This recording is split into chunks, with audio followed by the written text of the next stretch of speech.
إن الحمد لله نحمده ونستعينه ونستغفره ونعوذ بالله من شرور أنفسنا ومن سيئات أعمالنا من يهده الله فلا مضل له ومن يضلل فلا هادي له أشهد أن لا إله إلا الله وحده لا شريك له وأشهد أن محمدا عبده ورسوله اللهم صل وسلم على سيدنا محمد وعلى آله وأصحابه أجمعين فيا عباد الله أوصيكم وإياي أولا بتقوى الله يقول الله عز وجل يا أيها الذين آمنوا اتقوا الله حق تقاته ولا تموتن إلا وأنتم مسلمون وقال تعالى كونوا ربانيين بما كنتم تعلمون الكتاب وبما كنتم تدرسون وقال النبي صلى الله عليه وسلم الإحسان أن تعبد الله كأنك تراه فإن لم تكن تراه فإنه يراك صدق الله العظيم وصدق رسوله النبي الكريم அனைத்தையும் படைத்தாளுகின்ற இஸ்லாம் என்ற உயர்ந்த மார்க்கத்தின் மூலம் எம்மை வழிகாட்டி கொண்டிருக்கின்ற வல்லல்லாஹு தஆலாவுக்கே புகழ் அனைத்தும் அல்ஹம்துலில்லாஹ். ஸலாத்தும் ஸலாமும் இறுதி தூதர் அன்னாரை பின்பற்றி வாழுகின்ற அனைவர் மீதும் என்றும் உண்டாவதாக. புனித ஜுமா கடமைக்காக உயர் கூலிகளை எதிர்பார்த்து அல்லாஹ்வுடைய மாளிகையில் நேரகாலத்தோடு ஆஜராகி இருக்கும் அல்லாஹ்வின் நல்லடியார்களே, எமது வாழ்க்கையில் என்றும் எப்போதும் அல்லாஹ்வை நினைவு கூர்ந்தவர்களாக, அவன் நம்மை பார்த்து கொண்டிருக்கின்றான் என்ற உணர்வை உள்ளத்தில் பதித்தவர்களாக, அல்லாஹ்வுடைய ஏவல்களை ஏற்று அவன் தடுத்த விலக்கியவற்றிலிருந்து முழுமையாக தவிர்ந்து வாழ எனக்கும் உங்களுக்கும் வசியத் செய்கின்றேன்.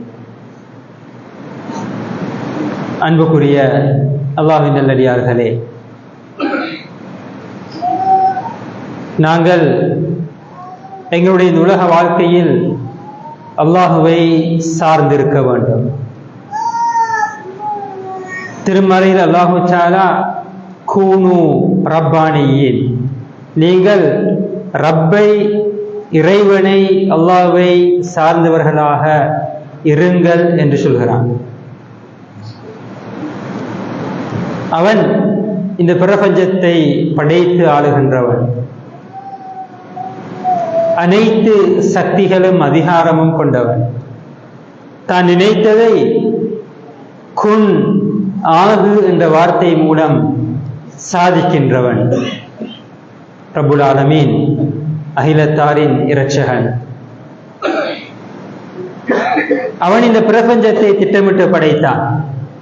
குறிப்பாக இந்த உலகத்தை மனிதர்களாகிய நாங்கள் வாழுகின்ற ஒரு தலமாக, பொருத்தமான ஒரு இடமாக ஆக்கி தந்தான். இந்த உலக வாழ்க்கையில் எங்களுக்கென்று நோக்கங்களை வழிமுறைகளை ஏற்படுத்தி குர்ஆன் மூலம் நபிமார்கள் மூலம் அந்த வழிமுறைகளை எங்களுக்கு செயல்படுத்தி ஒரு மாடலாக காட்டி தந்திருக்கிறான். கூனு ரப்பானியின், எனவே நீங்கள் ரப்பை சார்ந்திருங்கள். உலகத்தில் ரப்பை சார்ந்து வாழுகின்றதன் விளைவு மறுமையில் எங்களுக்கு கிடைக்க இருக்கின்ற, அல்லாஹு தஆலா தர இருக்கின்ற உயர்ந்த பாக்கியங்கள். நாங்கள் எல்லோரும் எங்களுக்குள்ளே ரூஹ் எனப்படுகின்ற அந்த ஆன்மாவை சுமந்திருக்கிறோம். எங்களுடைய இந்த உடம்பின் வெளித்தோற்றங்களுக்கு அப்பால் அதைவிட மிக பெருமதியான ஒரு அங்கம் தான் நாங்கள் சுமந்திருக்கின்ற இந்த ரூஹ். நாங்கள் உத்தரம் அந்த ரூஹை காணல, அது வடிவம் எங்களுக்கு தெரியாது. ஆனா எங்களுக்கு அந்த ரூஹ் இருக்கிறது, ரூஹ் ஊதப்பட்டிருக்கிறது. நாங்கள் தாயுடைய கருவறையில் குழந்தையாக இருந்த போது மலக்கு வந்து அந்த ரூஹ, எனக்குரிய ரூஹ எனக்கு ஊதி தந்து இந்த உலகத்துக்கு அனுப்பி வைக்கிறார். கலா கதிர் சார்ந்த முக்கியமான பதிவுகளையும் அந்த மலக்கு எங்களுக்காக நியமித்து எழுதிவிட்டு செல்கிறார். இதற்கு முன்னைய ஒரு வாழ்க்கை கட்டம் எங்களுக்கு இருந்திருக்கிறது. அதுதான் ஆலமுல் அர்வாஹ் எனப்படுகின்ற ரூஹுகளுடைய உலகம். எப்படி இந்த உலகத்தை நாங்கள் ஒரு உலகமாக பார்க்கிறோமோ, மறுமை என்ற ஒரு தலத்தை அடைய இருக்கிறோமோ, அதுபோல எங்களுடைய கடந்த கால ஒரு வாழ்க்கை இருக்கிறது. நாங்கள் எல்லாரும் ரூஹாக இருந்திருக்கிறோம். எங்க ஆலமுல் அர்வாஹ்ல ரூஹுகளுடைய ஒரு உலகம் அது. அதுவும் எங்க இருக்கிறது, எப்படி இருக்கிறதுன்னு தெரியாது. அதை பற்றி குர்ஆன் ஹதீஸ் சொல்லுகின்ற சில கருத்துகள் எங்களுக்கு தெரியும். நாங்கள் எதிர்நோக்க இருக்கின்ற மறுமை பற்றியும் நாங்கள் யாரும் பார்த்தது கேட்டது கிடையாது. குர்ஆன் சொல்லித்தான் எங்களுக்கு தெரியும், ஹதீஸ் சொல்லித்தான் எங்களுக்கு தெரியும். நாங்கள் கடந்து வந்த அந்த ஆலமுல் அர்வாஹும் எங்களுக்கு சரியாக தெளிவாக தெரியாத ஒரு விஷயம். அந்த ஆலமுல் அர்வாஹ்ல வச்சு அல்லாஹ் தஆலா எங்களுக்கு ஒரு கேள்வி ஒன்று கேட்டான். எல்லாத்தையும் அலஸ்து பிரப்பிக்கும், நான் உங்களோட ரப்பு அல்லவா? நாங்கள் எல்லாரும் எஸ், ஆம் என்று அல்லாஹு தஆலாவை அந்த இடத்துல ஏற்றுக்கொண்டு வாழ்ந்திருக்கிறோம். அப்படி பார்த்தா எல்லா ரூஹும் ரப்பை ஏற்றுக்கொண்ட தூய முஸ்லீம்களான நிலையில தான் இருந்திருக்கிறோம். அல்லாஹ் தஆலா இந்த உலகத்துல ஒவ்வொருவராக அந்த ஆலமுல் அர்வாஹ்ல இருந்து எடுத்து உலகத்துக்கு அனுப்பி கொண்டிருக்கிறான். அந்த ரூஹை சுமக்கிறதுக்கு ஒரு பொடி வேணும். அந்த பொடியை நாங்க தாயுடைய கருவறையில பெற்று இந்த உலகத்துக்கு உடம்போடையும் ஆன்மாவோடையும் பிறக்கின்றோம். எனவேதான் ஒரு ஹதீஸ் சொல்கிறது, குல்லு மௌலூதின் யூலது அலல் ஃபித்ரா, பிறக்கின்ற ஒவ்வொரு குழந்தையும் ஃபித்ரால பிறக்குது. ஃபித்ரானால் ரப்பை அல்லாஹ்வை ஏற்றுக்கொள்ளுகின்ற ஒரு இயல்பான நிலையில தான் பிறக்குது. பிறகுதான் அது மாறுது அல்லது மாற்றப்படுகிறது. எனவே கண்ணியத்துக்குரிய சகோதரர்களே, எங்களுக்கு அல்லாஹ் தஆலா இந்த உலகத்தில் தார ஒரு முக்கியமான பொறுப்பு தான் நாங்கள் சுமந்திருக்கின்ற அந்த ஆன்மாவை தூய்மைப்படுத்தி வாழுகின்ற ஒரு பொறுப்பு. குர்ஆன் சொல்கிறது, கத் அஃப்லஹ மன் ஸக்காஹா வ கத் ஹாப மன் தஸ்ஸாஹா. இந்த ஆன்மாவை தூய்மைப்படுத்தியவர் வெற்றி பெற்று விட்டார், ஆன்மாவை பால்படுத்தியவர் தோல்வி அடைந்து விட்டார். வாழ்க்கையில நோக்கம் அவ்வளவுதான். வாழ்க்கையில நோக்கம் அதுதான். நாங்கள் சுமந்திருக்கின்ற, அல்லாஹ் எங்களுக்கு தந்திருக்கின்ற, அல்லாஹ்வுடைய பார்வையில் மிக பெருமதியான ஒரு சொத்தாக இருக்கின்ற ஆன்மா, அதனை நாங்கள் தூய்மைப்படுத்தி வாழ வேண்டும். அந்த ஆன்மா ரப்பு அல்லாஹ்விடமிருந்து வந்தது. அந்த ஆன்மா ரப்பை விளங்கி இருக்கிறது. அந்த ஆன்மா ரப்பை சார்ந்ததாக இருக்க வேண்டும் என்ற ஒரு பொறுப்பு எங்களுக்கு இருக்கிறது. அதுதான் கூனு ரப்பானியின், நீங்கள் ரப்பானிய மனிதர்களாக, ரப்பை சார்ந்தவர்களாக இருங்கள் என்று குர்ஆன் எங்களை பார்த்து விடுக்கின்ற ஒரு கட்டளை. அதனாலதான் மறுமையில சொர்க்கம் யாருக்கு என்றால் மூமின்களுக்கு. மூமின்களுடைய மிக முக்கியமான ஒரு பண்பு, அவங்க ரப்ப ஏற்றுக்கொண்டு இந்த உலகத்துல வாழ்ந்தாங்க. ஆரம்ப அருவாக ரப்புக்கு கொடுத்த ப்ராமிஸ், வாக்குறுதிய இந்த உலகத்துல நடைமுறைப்படுத்தி காட்டினாக்கள் தான் மூமின்கள். சில நேரம் நாங்க பார்க்கிறோம், ஒரு மூமினை விடவும் சிறந்த செயல்களும் பண்பாடுகளும் உள்ள மூமின் அல்லாத மனிதர்கள் இந்த உலகத்துல வாழ்றாங்க, கண்கூடாக காணுவோம். ஆனால் அவர்களுக்கு மறுமையில ரப்பிடத்துல பெருமானம் இல்லை, உயர்ந்த கூலிகள் இல்லை. காரணம், அந்த ரப்ப அவங்க உலகத்துல ஏற்று வாழல்ல, ரப்பை அவர்கள் சார்ந்து வாழல்ல என்ற காரணத்தினால் நாங்க அந்த பாக்கியத்தை பெற்றிருக்கிறோம். ரப்ப அங்கேயும் ஏற்றுக்கொண்டோம், இங்கேயும் ஏற்றுக்கொண்டு வாழ்ந்து கொண்டிருக்கிறோம். கூனு ரப்பானியே, நீங்கள் ரப்பானிய மனிதர்களாக இருங்கள். எனவே அன்பார்ந்த சகோதரர்களே, இந்த ரப்பை சார்ந்து தனி மனிதர்களும் சமூகமும் எப்படி வாழ்வது என்பதை நாங்கள் சற்று விளங்கிக் கொள்ள வேண்டும். ரப்பை சார்ந்து தனி மனிதர்களும் குடும்பங்களும் சமூகமும் எப்படி வாழ்வது, இதுல எங்களுக்கு ரப்புல் ஆலமீன் அல்லாஹ் தஆலாவை பற்றி இருக்கின்ற இந்த நம்பிக்கை முக்கியமானது. சூரா ஆல இம்ரான் 79வது வசனத்துல தான் கூனு ரப்பானியீன பிமா குன்தும் துஅல்லிமூனல் கிதாப வ பிமா குன்தும் தத்ருஸூன், நீங்கள் இந்த வேதத்தை கற்றுக் கொடுத்து, இந்த வேதத்தை நீங்கள் கற்றுக்கொண்டு பிறருக்கு கற்றுக் கொடுத்து அதன் மூலமாக ரப்பானிய மனிதர்களாக இருங்கள் என்று அல்லாஹ் தஆலா சொல்கிறார். எனவே ரப்பை சார்ந்திருக்கின்ற ஒரு மனிதனுக்கு முதலாவதாக வேதத்தின் குர்ஆனுடைய அறிவு தேவைப்படுகிறது. குர்ஆனுடைய அறிவு தேவைப்படுகிறது. இந்த குர்ஆன் அது அற்புதம். ஸல்லல்லாஹு அலைஹி வஸல்லம் கொடுக்கப்பட்ட ஒரு மோஜிசா. ஏனைய நபிமார்களுக்கு வித்தியாசமான மோஜிசாக்கள் கொடுக்கப்பட்டன. மூசா அலைஹிஸ்ஸலாம் கையில் ஒரு தடி வைக்கும், அது பல அற்புதங்களை செய்து காட்டும். இப்படி ஒவ்வொரு நபிமாருக்கும் வித்தியாசமான அற்புதங்கள் கொடுக்கப்பட்ட நேரத்தில் இறுதி தூதர் ஸல்லல்லாஹு அலைஹி வஸல்லம் அல்லாஹ் தஆலா கொடுத்த அற்புதம் இந்த குர்ஆன். ஏன் அந்த குர்ஆனை அற்புதமாக கொடுக்க வேண்டும் என்றால் அவருக்கு பின்னால் நபி வாரல்ல. எனவே மறுமை வரைக்கும் வாழுகின்ற வருகின்ற போகின்ற ஒவ்வொரு மனிதனுக்கும் நபியுடைய அந்த நிலையிலிருந்து வழிகாட்டுகின்ற ஒரு அற்புதத்தை குர்ஆனை இறுதி நபிக்கு அல்லாஹ் தஆலா அற்புதமாக கொடுத்தான். அது அழிக்கப்பட முடியாது, திரிவுபடுத்தப்பட முடியாது.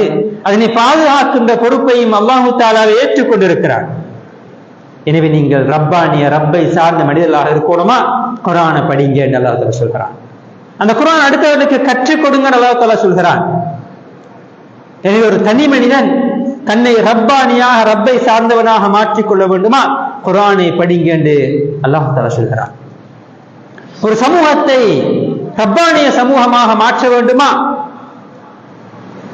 அந்த சமூகத்துக்கு அந்த ஊருக்கு குர்ஆனுடைய விடயங்களை நாங்கள் கற்றுக் கொடுக்க வேண்டும். அதற்கான ஏற்பாடுகள் மஸ்ஜிதை மையப்படுத்திய தழுவிய ஒரு கிராமத்தில், ஊரில், சமூகத்தில் காணப்பட வேண்டும். பொதுவாக எல்லா ஊர்களிலையும் இருக்கின்ற ஒரு நல்ல அம்சம் குர்ஆன் மதரசாக்கள். சின்ன பிள்ளைகள் நாங்கள் குர்ஆன் ஓதுறதுக்காக முஅல்லிம்க்கு அனுப்புறோம். அந்த குர்ஆனை ஒரு சில வருடங்கள்ல பிள்ளைகள் மாஷா அல்லாஹ் ஓதுறதுக்கு படிச்சு கொள்றாங்க. குர்ஆனை ஓதுறது நன்மை. குர்ஆனுடைய ஒவ்வொரு எழுத்துக்கும் நன்மை இருக்கிறது. அலிஃப் லாம் மீம் ஒரு எழுத்து அல்ல, அது 3 எழுத்துகள். அதுக்கு ஒரு நன்மை அல்ல 30 நன்மைகள் என்று சொல்லி காட்டினாங்க ஸல்லல்லாஹு அலைஹி வஸல்லம். அந்த ஒரு பணி மதரசாக்கள் மூலம் நடக்கிறது. இதுல இன்னும் ஒரு படி மேலே போகணும். குர்ஆன் அல்லாஹ் தஆலா மறுமை வரைக்கும் வாழுகின்ற அற்புதமாக ஆக்கி வைத்திருக்கிறான். ஹுதல் முத்தகீன், முத்தகீன்களுக்காக ஒரு நேர்வழியாக ஆக்கி வைத்திருக்கிறான். எல்லா மனிதர்களையும் வழிகாட்டுகின்ற ஒரு வழிகாட்டியாக ஆக்கி வைத்திருக்கிறான். குர்ஆன் தருகின்ற அந்த வழிகாட்டல் எப்ப எங்களுக்கு விளங்கும், எப்படி அதை சாத்தியப்படுத்தலாம் என்றால், நாங்க ஓதுற அந்த குர்ஆனை விளங்குறதன் மூலமாகத்தான் குர்ஆனுடைய வழிகாட்டலை பெற்று நாங்கள் ஒரு ரப்பானிய சமூகமாக மாற முடியும். குர்ஆனை ஓதுறது கட்டாயம், ஆனால் ஓதுரத்தோடு நிறுத்தி கொண்டது இருக்கிறதே, அங்குதான் ஆபத்து இருக்கிறது, பிரச்சனை இருக்கிறது. அதை தாண்டி பல படிகள் செல்ல வேண்டி இருக்கிறது. அதான் நான் சொன்னேன், மறுமை வரைக்கும் வாழுகின்ற அற்புதமாக மூஜிசாவாக அல்லாஹ் தஆலா இந்த குர்ஆனை ஆக்கி வைத்திருப்பது நோக்கம், மனிதர் அந்த குர்ஆனை படிக்க வேண்டும், மனிதர்கள் அந்த குர்ஆனை படிக்க வேண்டும். எனவேதான் குர்ஆனை படிக்கின்ற, புதிதாக குர்ஆனை திறந்து பார்த்து அதனுடைய சில பக்கங்களை படிக்கின்ற பலர், இது ஒரு சாதாரண வார்த்தை அல்ல, இது மனிதனுடைய உருவாக்கம் அல்ல, இது இறைவனை சார்ந்தது என்பதை புரிந்து கொண்டு அல்லாஹ்வுடைய மார்க்கத்தை ஏற்றுக்கொள்கிறார்கள். பெரிய பெரிய படித்த மனிதர்கள், விஞ்ஞானிகள், ஆய்வாளர்கள் இந்த தீனை நோக்கி வராங்க குர்ஆனை படிச்சுட்டு. அது ஒரு அற்புதம், அது ஒரு முஅஜிஸா. சஹாபாக்கள், அல்லாஹ்வுடைய தூதருடைய காலத்தில் கூட பல மனிதர்கள் இந்த குர்ஆனை செவிமடுத்து அதனை சிந்தித்து உடனடியாக ஏற்றுக்கொள்ளுகின்ற பல நிகழ்வுகளை, வரலாறுகளை பார்க்கிறோம். உமர் ரலியல்லாஹு அன்ஹு உட்பட. அந்த அற்புதத்தை தான் நான் நீங்கள் சுமந்து கொண்டிருக்கிறோம். எனவே ரப்பானிய சமூகத்தை, மனிதர்களை உருவாக்குவது இந்த குர்ஆன் மூலமாக, குர்ஆனை மையப்படுத்தியதாக, குர்ஆனை படித்து கொடுப்பதன் மூலமாக நடக்க வேண்டும் என்று நாங்கள் விளங்கிக் கொள்கிறோம். இந்த ரப்பை சார்ந்திருக்கின்ற சமூகத்துடைய தனி மனிதனுடைய ஒரு முக்கியமான பொறுப்பு, அவங்க அல்லாஹ்வுக்காகத்தான் வாழுவாங்க, வேறு யாருக்காகவும் அல்ல, அல்லாஹ்வுக்காகத்தான் வாழுவார்கள். அல்லாஹ் பற்றிய உறுதியான ஒரு நம்பிக்கை உள்ளத்தில் இருக்கும். அந்த ஈமான் அவர்களை நகர்த்தி கொண்டிருக்கும். ஈமான் அவர்களை நகர்த்தி கொண்டிருக்கும். எனவேதான் ஒரு ஹதீஸ்ல, ஒரு நீண்ட ஹதீஸ்ல சொன்னாங்க ஸல்லல்லாஹு அலைஹி வஸல்லம் அவங்க, இஹ்சான் என்றால் என்ன தெரியுமான்னு கேட்ட கேள்விக்கு பதில் சொன்னாங்க, அன் தஅபுதல்லாஹ கஅன்னக தராஹு ஃபஇன் லம் தகுன் தராஹு ஃபஇன்னஹு யராக். நீங்க அல்லாஹ்வை இபாதத் செய்யணும், நீங்க அல்லாஹ்வை பார்க்கிறது போல, நீங்க அல்லாஹ்வை பார்க்கிறது போல. முடியாவிட்டால் குறைந்தது அல்லாஹ் உங்களை பார்த்து கொண்டிருக்கிறான் என்ற நம்பிக்கையில நீங்க இபாதத் செய்யணும் என்று சொன்னாங்க. இபாதத் என்பது முழு வாழ்க்கையும் வணக்கம் என்ற அந்த கருத்தோட்டத்தில் நாங்கள் பார்க்கின்ற போது, எங்களுடைய வாழ்க்கையின் ஒவ்வொரு நிமிடங்களும் வினாடிகளும் எப்படி கழிய வேண்டும்? அல்லாஹ்வை நான் பார்ப்பது போல, அல்லாஹ் என்னை பார்ப்பது போல. அல்லாஹ் என்னை பார்க்கிறான் என்ற அந்த உண்மை எங்கள் உள்ளத்தில் பதிந்திருக்கிறது. அல்லாஹ்வை எங்களால பார்க்க இயலுமான்னு கேட்டா, வெளிப்படையாக சொன்னா இயலாது. சொர்க்கத்தை எங்களால் பார்க்க இயலுமா? இயலாது. நரகத்தை பார்க்க இயலுமா? இயலாது. சூரத்து தகாசுர் சொல்கிறது, கல்லா லவ் தஅலமூன இல்மல் யகீன் லதரவுன்னல் ஜஹீம். உங்களுடைய உறுதியான அறிவு கண்ணால பார்க்க முடியும் என்று இருந்தால் நரகத்தை காணலாம் என்று அந்த சூரா சொல்கிறது. ரப்ப எங்களுக்கு உலகத்திலிருந்து எங்களுடைய வெற்றி கண்ணால பார்க்க முடியாவிட்டாலும் கூட நாங்கள் அல்லாஹு தஆலாவை படித்து படித்து விளங்குவதன் மூலமாக அல்லாஹ்வை நான் பார்க்கிறது போல ஒரு வாழ்க்கையை வாழலாம். அல்லாஹ் என்னை பார்க்க என்ற உணர்வை விடவும் அது ஒரு ஆழமான பதிவை தரக்கூடிய ஒரு நிலை. குறைந்தது அல்லாஹ் என்னை பார்த்து கொண்டிருக்கிறான், எல்லா நேரத்திலும் எல்லா சந்தர்ப்பத்திலும் அல்லாஹ் என்னை பார்த்து கொண்டிருக்கின்றான் என்ற உணர்வு இருக்கிறதே, அதுதான் தக்வா. அந்த உணர்வு ஆழமாக பதிகின்ற அளவுக்கு ஹுதல் முத்தகீன் குர்ஆனிலிருந்து நாங்கள் பெறுகின்ற வழிகாட்டுதலும் மிக அதிகமாக பலமானதாக இருக்கும். அல்லாஹ் என்னை பார்த்து கொண்டிருக்கிறான். இந்த கேள்விய யாருக்காவது கேட்டா அதுல சந்தேகம் இல்லாம எல்லாரும் நாங்கள் ஏற்றுக்கொள்வோம். பார்த்து கொண்டிருக்கிறான், சந்தேகம் இல்லை. ஆனால் அந்த வாழ்க்கையை நடைமுறைப்படுத்தி எங்களுடைய அன்றாட வாழ்க்கையில் எங்களை நகர்த்துகின்ற வழிகாட்டுகின்ற ஒரு சிந்தனையாக அதை நாங்கள் ஏற்று வாழுகிறோம் என்பதுதான் ஒரு பிரச்சனை. அதை நாங்கள் அப்படி ஏற்று வாழுகின்ற அளவுக்கு எங்களுடைய ஈமானும் தக்குவாவும் ரப்பை சார்ந்து வாழுகின்ற வாழ்க்கையும் மிக பலமானதாக இருக்கும். ஒரு இமாமுக்கு பல சீடர்கள், ஒரு மாணவன் மீது அந்த இமாமுக்கு சரியான ஒரு இரக்கம் இருந்துச்சு. இது அடுத்த மாணவர்களுக்கு பிடிக்கல. இது இமாமுக்கு விளங்கிச்சு. நான் ஏன் அந்த குறிப்பிட்ட மாணவனை அதிகம் நேசிக்கின்ற காரணத்தை எல்லாருக்கும் காட்டணும் என்று விரும்பின அந்த இமாம் எல்லாரையும் கூப்பிட்டாரு. எல்லாரும் கையிலையும் ஒரு கோழியையும் கத்தியும் கொடுத்து அனுப்பினாரு. யாரும் பார்க்காத இடத்துல போய் அறுத்துக்குவாங்க. எல்லாரும் போனாங்க, ஒவ்வொரு இடத்த தேடி பிடிச்சாங்க, அறுத்துட்டு வந்தாங்க. அந்த ஒரு மாணவன் கோழி அறுக்காம திருப்பி எடுத்துட்டு வாரார். கேட்டார் இமாம் எல்லாரையும் வச்சு, ஏன் நீங்க அறுக்கல? நான் தேடி பார்த்தேன், யாரும் பார்க்காத இடம் உண்டு உலகத்தில் இல்லை. எங்கிருந்தாலும் அல்லாஹ் தஆலா பார்த்து கொண்டிருக்கின்றான். அவனை மறைத்து எனக்கு எதையும் செய்ய முடியாது என்று அந்த மாணவன் சொல்றார். அப்ப விலங்கி சடுத்தாக்களுக்கு இந்த மாணவனுடைய சிறப்பு என்னன்றது. எங்களுடைய வாழ்க்கையிலையும் அந்த ரப்பு அல்லாஹ்வுக்கு மறைத்து எங்களுக்கு எதையும் செய்ய இயலாது. ஆனா பல போது நாங்கள் பலதை செய்கிறோம், பல பாவங்களையும் செய்கிறோம். அந்த நேரங்களில் எல்லாம் இந்த ரப்பு என்னை பார்த்து கொண்டிருக்கின்றான் என்ற உணர்வு மங்கி விடுகிறது. அது கூட பிரச்சனை இல்லை, அது கூட பிரச்சனை இல்லை. பாவத்தை இமாம்கள் எழுதி பார்க்கிறாங்கன்னா எக்ஸிடென்டா, தவறுதலா, பை மிஸ்டேக்கா ஒரு மூமின வாழ்க்கையில பாவம் நடக்குமே தவிர வேண்டுமென்று தெரிஞ்சு கொண்டு அவன் பாவம் செய்ய மாட்டான். தவறுதலாக பை மிஸ்டேக்காக ஒரு பாவம் நடந்துவிட்டால் அந்த மூமினுக்கு ஜக்கருல்லாஹ், அல்லாஹ்ட ஞாபகம் வந்துவிடும்.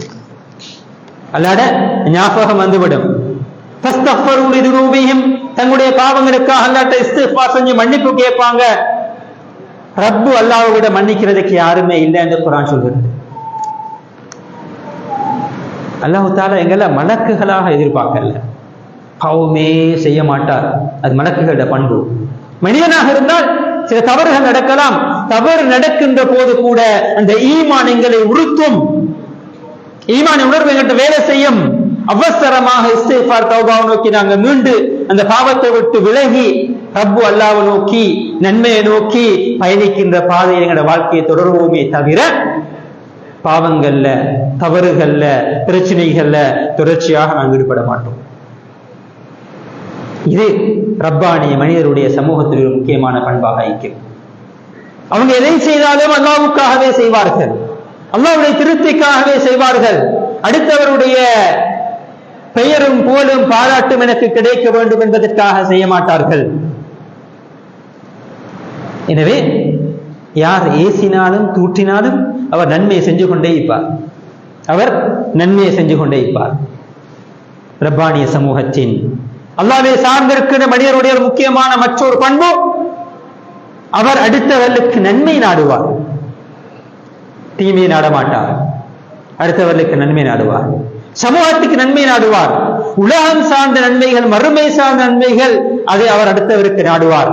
எனவே நான் சொன்னாங்க ஸல்லல்லாஹு அலைஹி வஸல்லம், இந்த நிலை உங்களுக்கு வராத வரைக்கும் உங்களோட ஈமான் முழுமை அடையாதுன்னு சொன்னாங்க. ஹத்தா யுஹிப்ப லி அஹீஹி மா யுஹிப்பு லி நஃப்ஸிஹி, தனக்கு விரும்புறத அடுத்த மனிதருக்கு அவர் விரும்புவார். அது அர்த்தம் எனக்கு டீக்கிறது எல்லாத்தையும் அடுத்தவருக்கு கொடுப்பது என்பது அல்ல. எனக்கு, எனது குடும்பத்துக்கு எது நடக்கணும் என்று நான் விரும்புவேன், நன்மை நடக்கணும் என்று விரும்புவேன். எனக்கு எது நடக்கக்கூடாது நான் விரும்புவேன், தீமை வரக்கூடாது விரும்புவேன். ஒரு ரப்பானிய மனிதன், அல்லாஹ்வை சார்ந்திருக்கின்ற மனிதன் அடுத்தவர்களுக்கும் இதையே விரும்புவார். அடுத்தவர்களுக்கும் நன்மை நடக்க வேண்டும் என்று விரும்புவார், ஆசைப்படுவார், பிரார்த்திப்பார். தன்னால் அடுத்த மனிதனுக்கு என்ன நன்மை செய்ய முடியும் என்று எப்போதும் யோசித்துக் கொண்டிருப்பார். அதற்காக கிடைக்கின்ற சந்தர்ப்பம், அவகாசம் எல்லாத்தையும் பயன்படுத்துவார். ஏன்?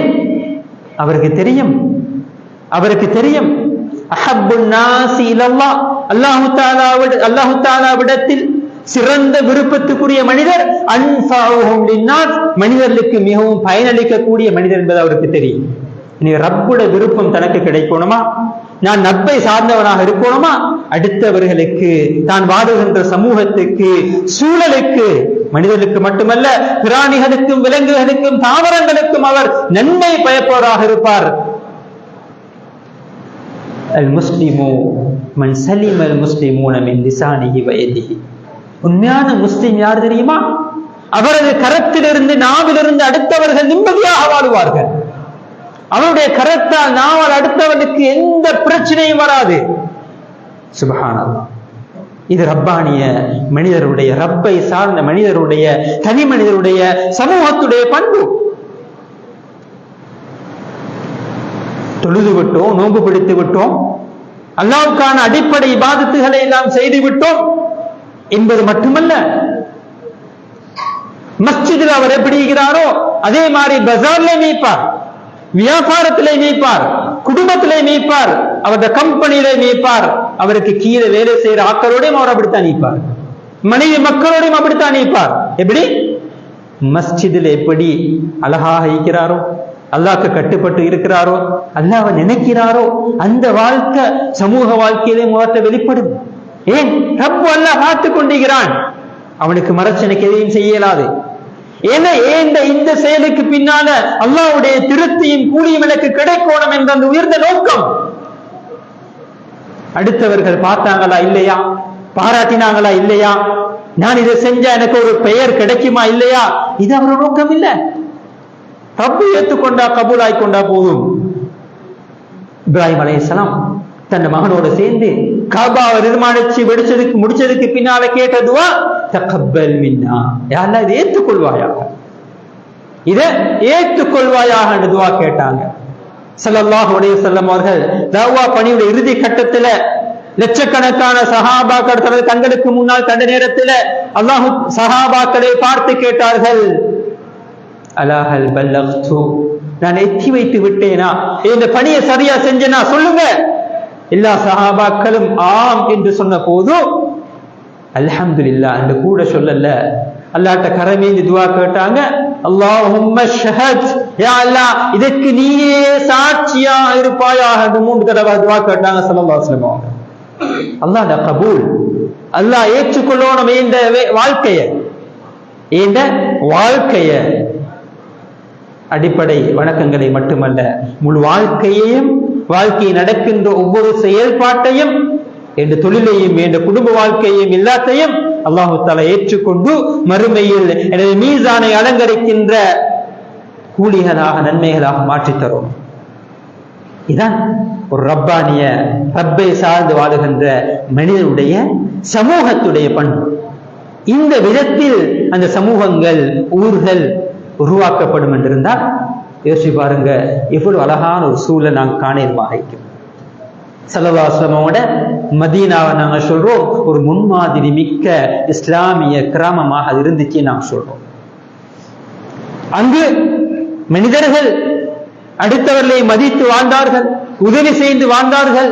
யூசிரூன அலா அன்ஃபுஸிஹிம் வலவ் கான பிஹிம் ஹஸாஸா, தனக்கு அடிப்படை தேவை இருந்தாலும் கூட அடுத்தவருடைய தேவையை முற்படுத்தி செய்து கொடுத்து தன் தேவையை பின்னுக்காக்கி வாழ்ந்த சமூகம் அந்த சமூகம். ரலியல்லாஹு அன்ஹும் வரது அன், அல்லாஹ் அவர்களை பொருந்திக் கொண்டான், அல்லாஹ் அவங்க பொருந்திக் கொண்டாங்க. இந்த நிலையில வாழ்ந்த சமூகம் அவங்க. உலக வாழ்க்கை செழிப்பாக சிறப்பாக இருந்துச்சு, மறும வாழ்க்கையின் வெற்றி உறுதிப்படுத்தப்பட்டு வாக்குறுதியாக கொடுக்கப்பட்டுச்சு. அந்த நிலையை நாங்கள் அடையணும் என்றால் ரப்பை சார்ந்து அல்லாஹ்வுக்காக என்று வாழுகின்ற மனிதர்களாக, சமூகங்களாக நாங்கள் வாழ வேண்டும். அத்தகைய ஒரு நிலைக்கு அல்லாஹ் தஆலா எங்களுக்கு தௌஃபீக் செய்வானாக. யா அல்லாஹ் எங்கள் பாவங்களை மன்னித்து தருவாயாக, பெற்றோருடைய பாவங்களை மன்னிப்பாயாக, புறா முஸ்லிம்களுடைய பாவங்களை மன்னிப்பாயாக, எங்கள் அனைவரும் ஏற்றுக்கொள்வாயாக, பொருந்திக் கொள்வாயாக. எமது உலக வாழ்க்கையில் உன்னை நினைத்து, உனது நினைவிலே உன்னை சார்ந்தவர்களாக வாழுகின்ற பாக்கியத்தை, அறிவை, மனோநிலையை எங்களுக்கு தந்தருவாயாக. உலக முஸ்லிம்களுக்கு விடுவை மீட்சியை கொடுப்பாயாக, பலஸ்தீன் மக்களுக்கு விடுவை மீட்சியை கொடுப்பாயாக. எங்கள் அனைவரை ஏற்றுக்கொள்வாயாக, பொருந்திக் கொள்வாயாக. வாஹிரு தஅவானா அல்ஹம்துலில்லாஹி ரப்பில் ஆலமீன். அல்ஹம்துலில்லாஹ் அல்லதி ஹதானா லிஹாதா وما كنا لنهتدي لولا أن هدانا الله وأشهد أن لا إله إلا الله وحده لا شريك له وأشهد أن محمدا عبده ورسوله اللهم صل وسلم على سيدنا محمد وعلى آله وأصحابه الذين كانوا رهبانا بالليل وفرسانا بالنهار. ويا عباد الله قال الله تعالى وهو أصدق القائلين وإذا قرئ القرآن فاستمعوا له وأنصتوا لعلكم ترحمون. أعوذ بالله من الشيطان الرجيم. بسم الله الرحمن الرحيم. كونوا ربانيين بما كنتم تعلمون الكتاب وبما كنتم تدرسون. فيا إخوة الإسلام، إن دين الإسلام دين الله الحنيف المرشد لجميع مجالات الحياة وحياة الدنيا امتحان لجزاء الآخرة. فهيا نعيش على شرع الله ونفوز بجزاء تعالى في الدار. أقول قولي هذا وأستغفر الله لي ولكم لسائر المسلمين فاستغفروه إنه هو الغفور الرحيم.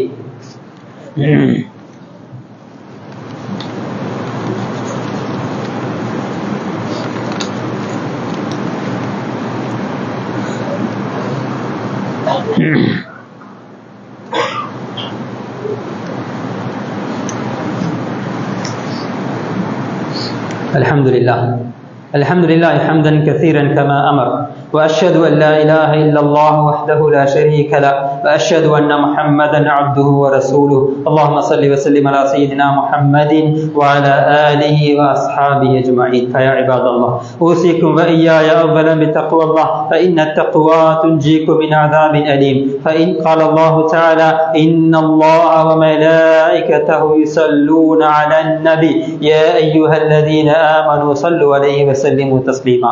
اللهم صل وسلم على سيدنا محمد أشرف الأنبياء المرسلين. اللهم لنا ساداتنا أبي بكر الصديق وعمر الفاروق وعثمان ذي النورين وعلي اسد الله رضي الله عنهم وباقي الشهداء المبشرين بالجنة والصحابة أجمعين، وعنا معهم برحمتك يا أرحم الراحمين. اللهم أعز الإسلام والمسلمين، اللهم أعز الإسلام والمسلمين، اللهم أعز الإسلام والمسلمين. اللهم انصر المجاهدين في سبيلك وكن معهم برحمتك يا أرحم الراحمين. اللهم أجرنا من النار، اللهم أجرنا من النار، اللهم أجرنا من النار. ربنا اغفر لنا ولإخواننا الذين سبقونا بالإيمان ولا تجعل في قلوبنا غلا للذين آمنوا ربنا إنك رؤوف رحيم. عباد الله اذكروا الله يذكركم ودعوه يستجب لكم ولذكر الله أكبر والله يعلم ما تصنعون. أقيموا الصلاة.